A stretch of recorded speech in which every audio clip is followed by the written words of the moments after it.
संसार के सब पदार्थों का वियोग होता है। वियोगात्मक वस्तु प्रेम करने योग्य नहीं।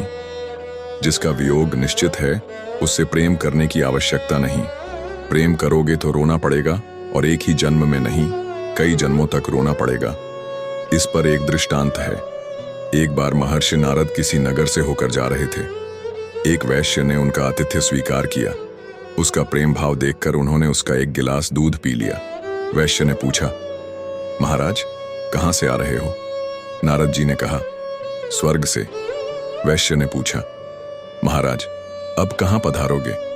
नारद जी ने कहा, थोड़ा मृत्युलोक में घूमकर फिर स्वर्ग लौट जाएंगे। वैश्य ने प्रार्थना की, महाराज लौटते समय हमें भी स्वर्ग लेते चलें तो बड़ी कृपा होगी।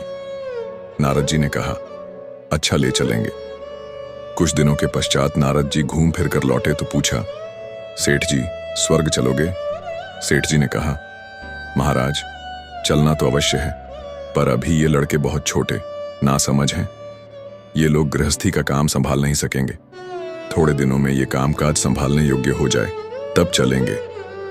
नारद जी चले गए। थोड़े दिनों में वे फिर लौटे। पूछा, सेठ जी अब चलोगे? सेठ जी ने कहा, हाँ महाराज, अब तो लड़का बड़ा हो गया है, कामकाज भी कुछ देखने सुनने लगा है, परंतु यह अभी अपनी पूरी जिम्मेदारी नहीं समझता। अगले वर्ष इसका विवाह कर दें, फिर निश्चित हो जाए तब चलेंगे। 4 वर्ष बाद नारद जी फिर लौटे। दुकान पर लड़के से पूछा, सेठ जी कहाँ हैं? लड़के ने कहा, महाराज क्या बताएं, एक तो हमारे घर में पिताजी सब संभाले हुए थे, उनका शरीर छूट गया, तब से हम तो बड़ी परेशानी में हैं। नारद जी ने ध्यान लगाया तो मालूम हुआ कि सेठ जी मरकर बैल हो गए हैं। नारद जी बैल के पास गए और कहा, सेठ जी अब तो मनुष्य शरीर भी छूट गया, अब स्वर्ग चलोगे? बैल ने कहा, महाराज आपकी बड़ी कृपा है, मैं भी चलने को तैयार हूं, पर सोचता हूं कि घर के और बैल इतने सुस्त हैं कि आगे मैं न चलूं तो कुछ काम ही ना हो। कुछ नए बैल आने वाले हैं, तब तक मैं इनका काम संभाल दूं, फिर आप कृपा करना, मैं अवश्य चलूंगा। नारद जी फिर 2-4 वर्ष बाद लौटे।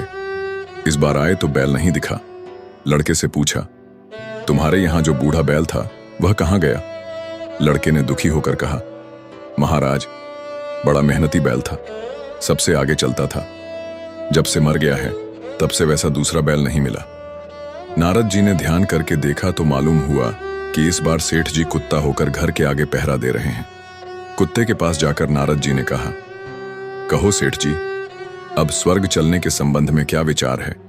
3 जन्म तो हो गए, अब क्या विचार है? कुत्ते ने कहा, महाराज आप बड़े दयालु हैं, एक ओर आपकी दयालुता देखता हूं और दूसरी ओर लड़के का आलस्य और बदइंतजामी। महाराज ये इतने आलसी हो गए हैं कि मैं दरवाजे पर न रहूं तो दिन में ही लोग इन्हें लूट लें, इसलिए सोचता हूं कि जब तक हूं तब तक इनकी रक्षा रहे तो अच्छा। थोड़े दिनों में जरूर चलूंगा। नारद जी फिर लौट गए। 4-6 वर्ष में फिर आए तो कुत्ता दरवाजे पर नहीं दिखा। लड़के से पूछा तो पता चला कि वह मर गया है। ध्यान लगाकर देखा तो मालूम हुआ कि इस बार सपेरा होकर उसी घर के तहखाने में खजाने की रक्षा करते हुए बैठे हैं। नारद जी वहां पहुंचे। कहा, कहिए सेठ जी, यहां आप कैसे बैठे हैं? स्वर्ग चलने का समय अभी आया कि नहीं? सपेरा ने कहा, महाराज ये लड़के इतने फिजूल खर्च हो गए हैं कि मैं न होता तो अब तक खजाना खाली कर देते। सोचता हूं कि मेरी गाढ़ी कमाई का पैसा है, जितने दिन सुरक्षित रह जाए उतना ही अच्छा है, इसीलिए यहां मेरी आवश्यकता है, नहीं तो मैं तो चलने को तैयार हूं। नारद जी फिर निराश होकर लौटे। बाहर आकर उन्होंने बड़े लड़के को बुलाकर कहा, तुम्हारे खजाने में एक भयंकर काल रूप सपेरा बैठा हुआ है, ऐसा ना हो कि कभी किसी को हानि पहुंचा दे, इसलिए उसे मारकर भगा दो। ऐसा मारना कि उसके सिर में लाठी ना लगे, सिर में लाठी पड़ने से वह मर जाएगा, मरने ना पाए और कूट पीट कर उसको खजाने से बाहर कर दो। महात्मा का आदेश पाकर लड़के ने वैसा ही किया। सारे शरीर में लाठियों का मार लगाकर उसको लहूलुहान कर दिया और घर के बाहर फेंक आए। वहां जाकर नारद जी उससे मिले और कहा, कहिए सेठ जी, लड़के ने तो खूब पुटपुटी लगाई, अभी आपका मन भरा या नहीं? फिर वापस जाकर घर की रक्षा करोगे या अब चलोगे स्वर्ग? सपेरा ने कहा, हाँ महाराज, अब चलेंगे।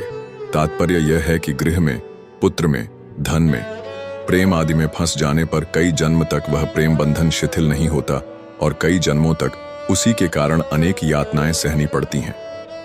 इसीलिए कहा जाता है कि संसार में प्रेम मत फंसाओ। यहां प्रेम करोगे तो कई जन्म तक रोना पड़ेगा। आगे के भागों के लिए सब्सक्राइब अवश्य करें। जय श्री कृष्ण।